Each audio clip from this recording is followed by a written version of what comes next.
Мемлекет басшысы 2020 жыл 29 мамыр күні саяси қуғын-сүргіндерді еске алу күні қарсаңында үлкен бір үндеу жасады. Бұл үндеудің негізі қазақ халқының 20 ғасырдың 20-20 жылдардың басында үлкен қасіретті басынан өткізді.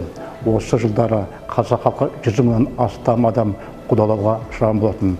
Оның 20 мыңнан астамы өте қатал жазаға тартылды. Әрине Қарағанды облысы Қарағанды лагермен танымал. Осы жылдың басында Қарағанды облысы бойынша саяси қуғын-сүргіндер ақтау мақсатында өңірлік комиссия құрылған болатын. Мен өзім осы комиссия құрамында далалық этно-археологиялық зерттеулер жүргізуді бастадық. Бұндағы біздің мақсатымыз осы саяси қуғын-сүргіндерді, атылғандарды, сонымен қатар көтеріліс болған жерлерді және бастысы осы жерленген жерлерді, қорымдарды, яғни анықтау болатын. Жазғы кезеңдегі осы далалық зерттеу барысында Қарағанды облысы бойынша Абай ауданында Қарабас жері, Абай ауданында тағы да Егіндібұлақ мекені, Бұқар ауданы бойынша Центральный ауылы, Шет ауылданда Күйген Жартас деген сияқты тағы да Қарағанды маңайында тағы да 2 орындар анықталды.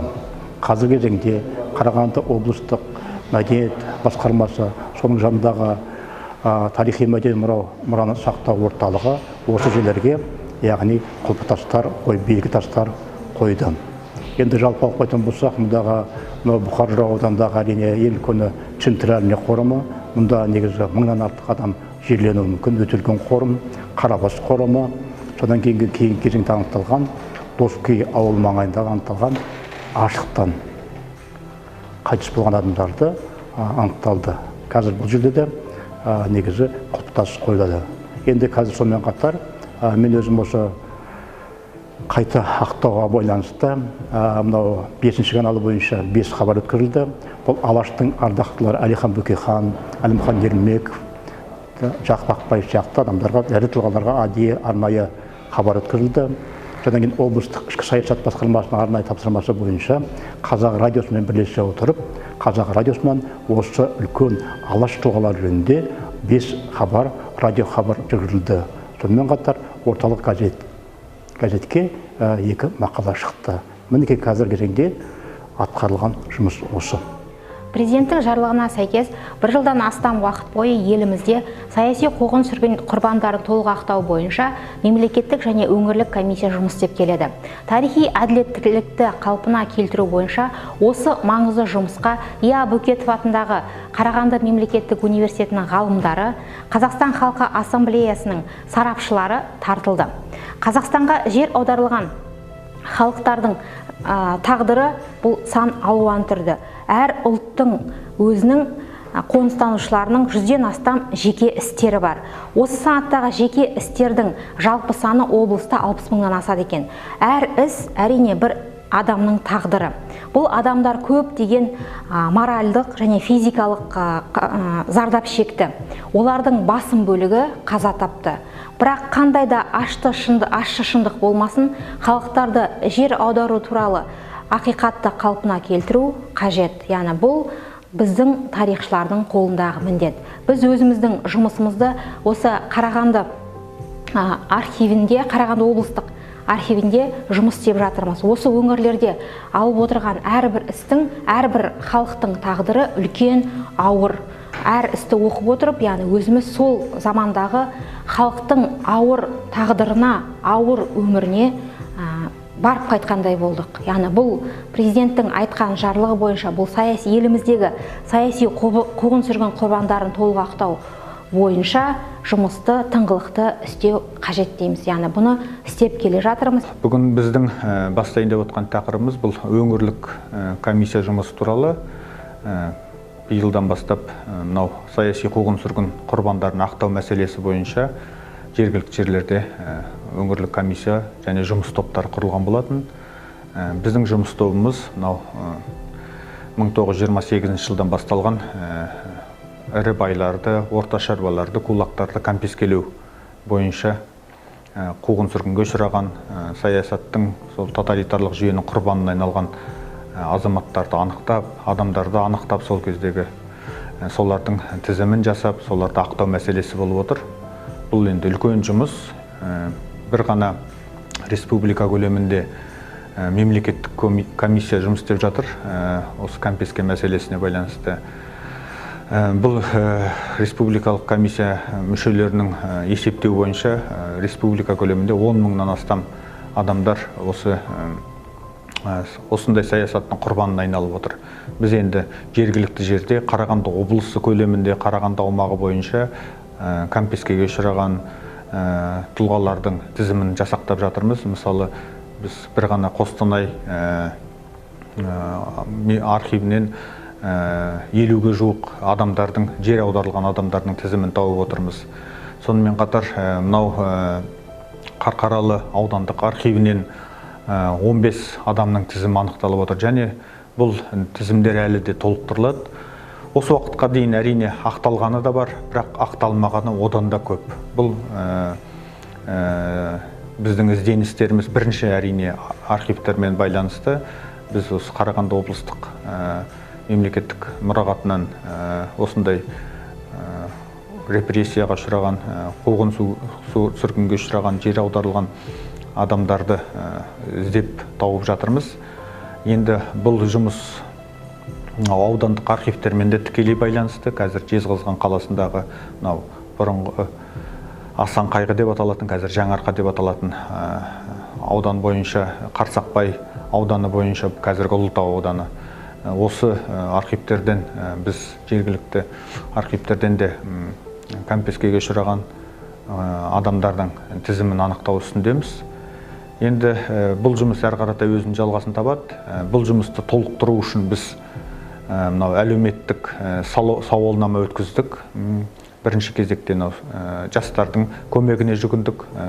Волонтер жастардың көмегі арқылы осы сауалнаманы студент жастар, оқушылардың арасындағы, жалпы оқу бітірген студенттердің арасындағы сауалнаманың көрсеткіштерінде біз пайдалана отырып, осы конфискация барысында, жалпы ашаршылық барысында, жалпы одан кейінгі репрессия жылдарында құрбан болған адамдардың тізімдерін анықтап жатырмыз. Бұл үлкен жұмыс келесі жылда өз жалғасын табады. Еліміздің тәуелсіздігінің 30 жылдық мерекесі құтты болсын. Осы тәуелсіздіктің арқасында біздің ұрпақ алаш зиялыларының рухани мұрасын зерттеуге мүмкіншілік алды. Олардың еңбектерімен танысуға мүмкіншілік алды. Соның ішінде ел президенті Қасым-Жомарт Кемелұлы Тоқаевтың саяси қуғын-сүргінге ұшырағандарды ақтау жөніндегі арнайы жарлығы менен қазір Қарағанды облысында үлкен комиссия жұмыс жасап жатыр. Ол екі топқа бөлініп жұмыс жасап жатырмыз. Бір тобы республикалық комиссия деп аталады, бір тобы аймақтық комиссия. Яғни осы комиссияның ішінде негізгі мақсатымыз арқа жерінде немесе орталық Қазақстанда болған шаруалар көтерілісі, саяси қуғын-сүргінге ұшырағандар, репрессияға ұшырағандар, депортацияға ұшырап келгендер, яғни ауқатты шаруалардың малын тәркілеу туралы жазаланғандардың барлығын ақтау жөнінде архив құжаттарында жұмыс жасап жатырмыз. Осы 1-3 айдың көлемінде көптеген жаңағы материалдарды таптық. Әсіресе мынау қуғын-сүргінге ұшырағандарға арналған деректер мен әдеби кітаптарды, зерттеулерді біріктіріп, тарихнамалық мәселелерін анықтадық. Онан кейін архивтік құжаттармен жұмыс жасап, Қарағанды облысының орталық архивіндегі сақталған қуғын-сүргінге ұшырағандардың тағдыры жөнінде бірнеше материалдарды жинақтастырып, қазір мынау Қарағанды мемлекеттік университетінде шығатын журналға арнайы мақала дайындап жібердік. Онан кейін жақында ғана біздің тарих факультетінде өткен дөңгелек столда осы қуғын-сүргінге қатысты, яғни көптеген баяндамалар жасарып, шағын жаңағы тезистер жіберілді. Бұл үлкен іс-шара тек қана тәуелсіздіктің арқасында іске асып жатқан дүние деп есептеймін.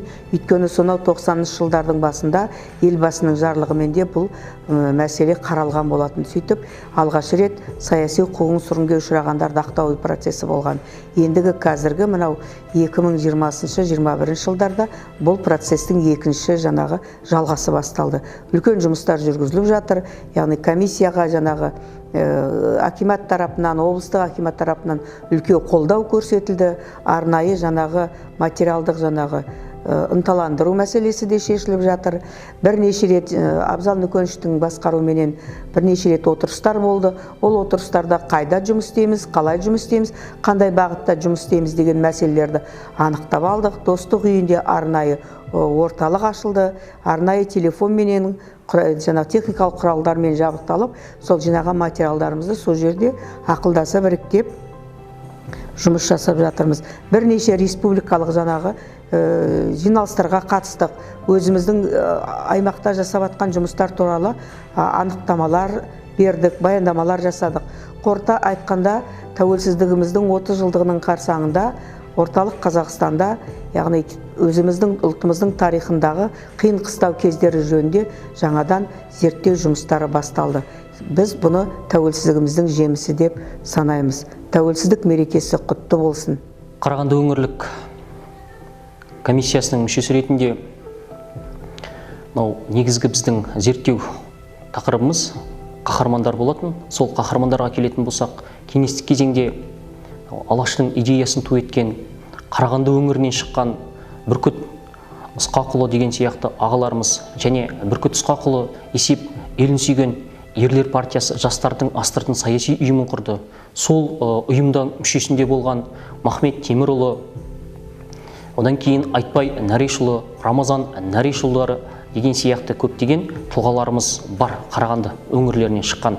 Ал енді осы есеп елін сүйген ерлер партиясының идеясын жалғастырған 60-шы жылдары бұл Кәмел Жүністегі, Зейнолла Игілікұлы және осы бұл кісілер енді сотталып қаншама жыл айдауға кететін болды. Айдауға кетті де. Ал енді осы кезеңде негізінен есеп идеясын жастардың арасына таратып, институттарда, жоғарғы оқу орындарында таратқан студенттер, олар оқудан шығарылып, өздерінің сол кезеңдегі бір үлкен қысымдар көрген болатын. Олардың ішінде мысалға Мақсым Омарбекұлы, одан кейін қарайтын болсаңыз Кәрім Соғыбай деген сияқты ағаларымыз бар еді. Сондықтан осы қаһармандарымызды әлі де біздің тарихымызда көптеген осындай зерттелмей жатқан, айтылмай жатқан тұлғаларымыз бар Қарағанды өңірлерінде де. Алаш идеясы бұл 20 ғасырдың басындағы алаш қайраткерлерінің Алаш қозғалысынан Алаш партиясы, Алаш автономиясының құруымен ғана аяқталған жоқ. Алаш идеясы бұл кеңестік кезеңдегі жастардың санасына берілді.